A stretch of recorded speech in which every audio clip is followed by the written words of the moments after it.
ಭೂಮಿಯ ಒಳಗಡೆ ಅನೇಕ ಪರ್ತೆಗಳಿವೆ. ಅವುಗಳನ್ನು ಮುಖ್ಯವಾಗಿ 4 ಗುಂಪುಗಳಾಗಿ ವಿಭಜಿಸಲಾಗಿದೆ: ಭೂಪಟಲ, ಭೂವಾಸ, ಸ್ಥೂಲಮಂಡಲ ಮತ್ತು ಆಂತರಿಕ ಮಂಡಲ. 1. ಭೂಪಟಲ ಕ್ರಾಸ್ಟ್. ಇದು ಭೂಮಿಯ ಮೇಲಿನ ಮೇಲ್ಭಾಗ. ಇದು ಅತ್ಯಂತ ಹೊರಗಿನ ಪರ್ತೆಯಾಗಿದ್ದು ಸರಾಸರಿ 5 ಕಿಮಿ ಸಾಗರದಡಿ ರಿಂದ 70 ಕಿಮಿ ಖಂಡದಡಿ ಆಳವಿದೆ. ಭೂಪಟಲವು ಖಂಡಪಟಲ ಕಂಟಿನೆಂಟಲ್ ಕ್ರಾಸ್ಟ್ ಮತ್ತು ಸಾಗರಪಟಲ ಓಸಿಯಾನಿಕ್ ಕ್ರಾಸ್ಟ್ ಎಂದು 2 ಭಾಗಗಳಾಗಿ ವಿಭಜಿಸಲಾಗಿದೆ. 2. ಭೂವಾಸ ಮ್ಯಾಂಟಲ್. ಭೂಪಟಲದ ಕೆಳಗಿರುವ ಭಾಗವೇ ಭೂವಾಸ.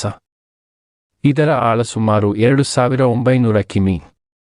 ಈ ಭಾಗದಲ್ಲಿ ಶಿಲಾಗಳನ್ನು ಆವರಿಸಿದ ತುಕ್ಕು ಮಾದರಿಯ ವಸ್ತುಗಳಿವೆ ಹಾಗೂ ಇದು ಪಾಟ್ನು ಸೆಮಿಫ್ಲೂಯಿಡ್ ಸ್ಥಿತಿಯಲ್ಲಿರುತ್ತದೆ.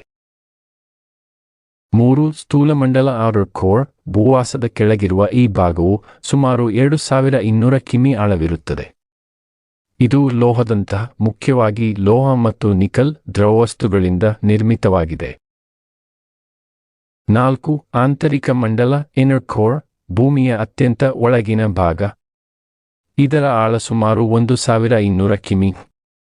ಇದು ಬಹಳ ಬಿಗಿಯಾಗಿದ್ದು ಲೋಹ ಮತ್ತು ನಿಕಲ್ನಂತಹ ಧಾತುಗಳಿಂದ ನಿರ್ಮಿತವಾಗಿದೆ.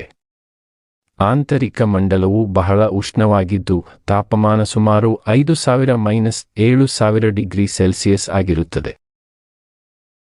ಈ ಎಲ್ಲಾ ಪರ್ತೆಗಳು ಭೂಮಿಯ ಭೂತತ್ವ ಮತ್ತು ಚುಂಬಕೀಯ ಸ್ವರೂಪವನ್ನು ನಿರ್ಧರಿಸುತ್ತವೆ. ಭೂಮಿಯ ಒಳಗಿನ ರಚನೆಯನ್ನು ಹೀಗಾಗಿ ಮುಖ್ಯವಾಗಿ 4 ಪರ್ತೆಗಳಾಗಿ ವಿವರಿಸಬಹುದು. ಪ್ರತಿ ಪರ್ತೆಯು ತನ್ನದೇ ಆದ ವಿಶಿಷ್ಟ ಗುಣಲಕ್ಷಣಗಳು ಮತ್ತು ವಸ್ತುಗಳೊಂದಿಗೆ ಭೂಮಿಯ ಸ್ಥಿತಿಶಾಸ್ತ್ರವನ್ನು ಮತ್ತು ಚುಂಬಕೀಯ ಸ್ವರೂಪವನ್ನು ನಿಗದಿಪಡಿಸುತ್ತದೆ.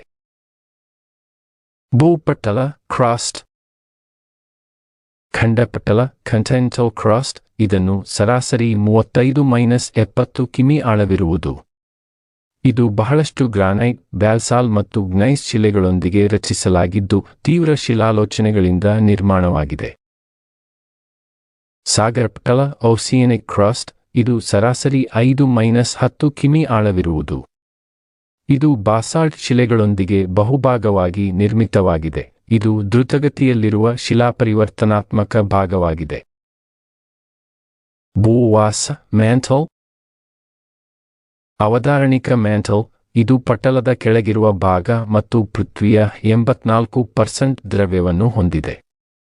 3400 ಕಿಮಿ ಆಳವಿರುವ ಇದು ಶಿಲಾಮಯವಾಗಿದ್ದು ತುಕ್ಕು ನಾಡಿಜಿಯನ, ಸಿಲಿಕೇಟ್ ಮೈನರಲ್ಸ್ ಹಾಗೂ ಓಲಿವೈನ್, ಪೈರೋಕ್ಸಿನ್ ಮುಂತಾದ ಶಿಲೆಗಳ ಶ್ರೇಣಿಗಳನ್ನು ಹೊಂದಿದೆ.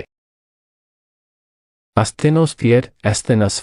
ಇದು ಮೇಲ್ಮೇಲಿನ ಮ್ಯಾಂಟಲ್ನಲ್ಲಿ ಸಮೇತರವರಿಂದ 100-200 ಕಿಮಿ ಆಳವಿರುವುದು. ಇದು ಭಾಗಶಃ ದ್ರವ್ಯಾವಸ್ಥೆಯಲ್ಲಿದೆ ಮತ್ತು ಪ್ಲೇಟ್ ಟೆಕ್ಟೋನಿಕ್ಸ್ ಬದಲಾವಣೆಗಳಿಗೆ ಕಾರಣವಾಗುತ್ತದೆ. ಸ್ಥೂಲಮಂಡಲ ಔಟರ್ ಕೋರ್. ಸ್ಥೂಲಮಂಡಲ. ಇದು ಸಂಪೂರ್ಣವಾಗಿ ದ್ರವ ಫ್ಲೂಯಿಡ್ ಸ್ಥಿತಿಯಲ್ಲಿರುವ ಲೋಹಗಳಿಂದ, ಮುಖ್ಯವಾಗಿ ಲೋಹ ಮತ್ತು ನಿಕಲ್ ನಿರ್ಮಿತವಾಗಿದೆ.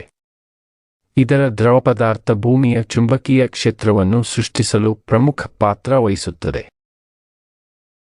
ಆಂತರಿಕ ಮಂಡಲ ಇನ್ನರ್ ಕೋರ್. ಆಂತರಿಕ ಮಂಡಲ. ಇದು ಭೂಮಿಯ ಅತ್ಯಂತ ಕೇಂದ್ರ ಭಾಗ. ಇದು ಬಹಳ ಹಿಮ್ಮಡುವ ತಾಪಮಾನ ಸುಮಾರು 5000-7000 ಡಿಗ್ರಿ ಸೆಲ್ಸಿಯಸ್ ಮತ್ತು ಒತ್ತಡದಿಂದ ಪ್ರೆಷರ್ ಸಂಪೂರ್ಣವಾಗಿ ಘನ ಲೋಹ, ಸೋಲಿಡ್ ಐರನ್ ಅಂಡ್ ನಿಕಲ್ ಆಗಿರುತ್ತದೆ. ಆಂತರಿಕ ಮಂಡಲವು ಭೂಮಿಯ ಚುಂಬಕೀಯ ಕ್ಷೇತ್ರವನ್ನು ಮರುಸ್ಥಾಪಿಸುವ ಮೂಲಕ ಭೂಮಿಯ ಚುಂಬಕೀಯ ಧ್ರುವಗಳ ಸ್ಥಿತಿಯನ್ನು ನಿರ್ಧರಿಸುತ್ತದೆ. ಭೂಮಿಯ ಒಳಗಿನ ಈ ಪರ್ತೆಗಳು ಭೂಮಿ ಹೇಗೆ ಕಾರ್ಯನಿರ್ವಹಿಸುತ್ತವೆ ಎಂಬುದರಲ್ಲಿಯೂ ಪ್ರಮುಖ ಪಾತ್ರ ವಹಿಸುತ್ತವೆ. ಭೂಮಿ ಕುರಿತು ಇನ್ನಷ್ಟು ಅಧ್ಯಯನಗಳು ನಡೆಯುತ್ತಿದ್ದು ಭೂಮಿಯ ಒಳಗಿನ ರಚನೆಗಳನ್ನು ಹೆಚ್ಚಿನ ವಿವರದಲ್ಲಿ ತಿಳಿಯುವ ಪ್ರಯತ್ನ ಮಾಡಲಾಗುತ್ತಿದೆ.